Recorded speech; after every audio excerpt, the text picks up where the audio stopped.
आता मी चालले माझ्या मुलीच्या घरी. देवतेची जत्रा आहे, ग्रामदेवीची. तर तिथं चालले मी. तुम्हाला थोडा दाखवण्याचा प्रयत्न करेन. आता घरातून निघत आहे. जा जा जा. आता मी आणि माझी बहीणबाई जात आहोत जत्रेला.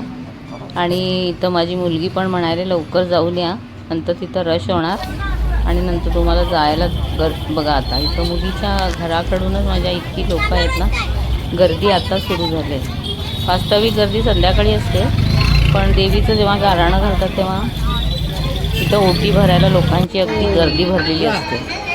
आणि दुतर्फा अगदी दुकानं वगैरे थाटून लोक तयार आहेत. आणि इथं ह्या मंदिराच्या आवारात आल्यानंतर आम्हाला कपाळावर गंध लावतो म्हणून ते संत लोक वगैरे तिथे उभे आहेत. त्यानंतर त्यांनी आम्हाला ते लावलेलं आहे कपाळाला. आणि पुढे गेलो आम्ही आता मंदिरच्या आवारामध्ये प्रवेश करायला. मला इथं किती गर्दी दिसत आहे. मंदिरमध्ये आम्ही प्रवेश केलेला आहे आवारात मंदिरच्या. आणि मंदिराचं सुशोभीकरण कसं केलेलं आहे, पूर्ण मंदिर सजवलेलं आहे. निर्माळ्या आणि विविध रंगीत झेंडूची फुलं, त्यांच्या माळा, झेंडे, तोरणं, विद्युत रोषणाई. रात्रीच्या वेळेला तर देखावा अगदी विलोभनीय दिसतो. पण आता हे देखील सुद्धा किती सुंदर दिसत आहे. आणि पावसाने मेहरबानी केलेली आहे.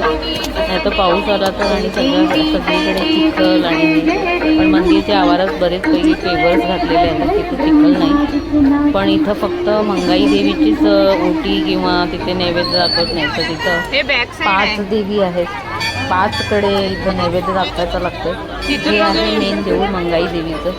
जसं वैष्णोदेवीला जशा पिंडी आहेत ना वैष्णो मातेच्या, तशा इथे देखील पिंडीच आहे. पिंडीच्या रूपात मंगाई देवीचं इथं दर्शन होते. 3 पिंडी मला तिथं बघितल्यानंतर वैष्णोदेवीच्या पिंडीची आठवण येते. तशा 3 पिंडी इथं आहेत. आणि इथं बघा मी आता नमस्कार करायला गेले. आम्ही मंदिरच्या आत गेलो कारण तिथे भल्या मोठ्या रांगा लागल्यात. आम्हाला जवळजवळ 2 ते 3 तास लागला असता. मी इथं नमस्कार करत आहे. आणि त्यानंतर माझ्या बहीणबाईंना पण सांगितलं तुम्ही पण इथूनच नमस्कार करा. आणि त्या पण इथूनच नमस्कार करत आहे. आणि ह्या मंदिरच्या ज्या रांगा आहेत त्यात येण्यासाठी आम्हाला 2 ते 3 किलोमीटर मागे जावं लागलं असतं. पण आता तेव्हा 12 वाजून गेले. आणि जर आम्ही त्या रांगेत गेलो तर 3पर्यंत आम्ही आत गेलो असतो. बघा इथे दोन्ही बाजूने जे मंदिरचं प्रवेशद्वार आहे तिचा मुखवटा लावून किती सुंदर असं सुशोभीकरण केलेलं आहे. आणि इतकी त्या देवीची मान्यता आहे ना, वडगावच्या बाहेरचीच लोक जास्त असतात इथे. आणि ह्या देवीला अनेक प्रकारची मागणी मागून घेतलेली असते. जास्तीत जास्त बकरी आणि कोंबड्यांचाच इथं मान दिलेला असतो.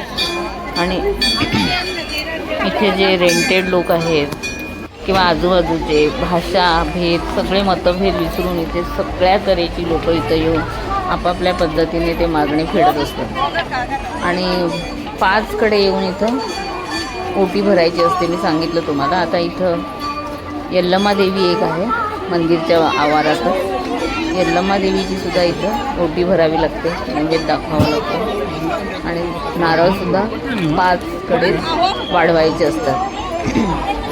मंगाई देवीला झालं, यल्लम्मा देवीला झालं. आणि तिथून आता आम्ही जवळच ह्या मंदिरच्या आवाराच्या बाहेरच्या बाजूला लक्ष्मी मातेचं देऊळ आहे, तिथं जाणार आहोत आम्ही.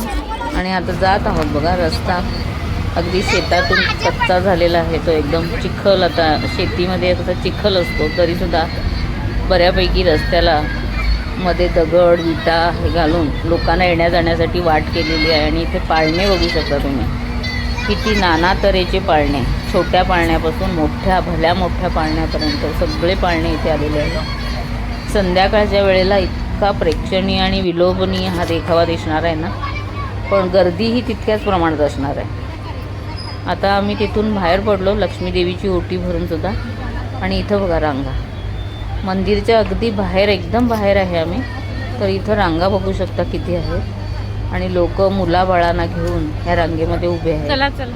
आणि इथं ते ओटीचं सामान विकणारे, केळी, प्रसाद हे सगळं विकणारे लोकंसुद्धा, दुकानं अशी इथं सगळी तुडुंब भरलेली आहेत चारी बाजूनी. हा एका बाजूचा मी दाखवायलेले तुम्हाला, पण मंदिरला येणाऱ्या जेवढ्याही वाटा आहेत त्या सगळ्या बाजूनी चौतर्फा, दुतर्फा नव्हे, चौतर्फा चारी बाजूनी इथं गर्दी लोकांची इतकी आहे. आणि हे जे आता मंदिरामध्ये आलेलो आहे आम्ही, हे जे आहे हे 7 मुलांची आई म्हणतात ह्याला. ज्यांची लहान मुलं वगैरे असतात त्या मुलांना काही रोगराई होऊ नये, त्या मुलांचं संरक्षण व्हावं यासाठी ह्या देवीची सुद्धा ओटी भरली जाते. असं 5 तिथून पुढे आम्ही ब्रह्म मंदिरमध्ये आलेलो आहे बघा. सांगितलं तुम्हाला, म्हणजे नाग मंदिर पण म्हणतात त्याला आणि ब्रह्म मंदिर पण म्हणतात. इथे सुद्धा पिंडी रूपातच देवळाची तुम्हाला दिसायला लागली, नागाची प्रतिमा दिसायला लागली आणि बाकीची पिंडी रूपामध्ये ब्रह्मदेवाची स्थापना केलेली आहे.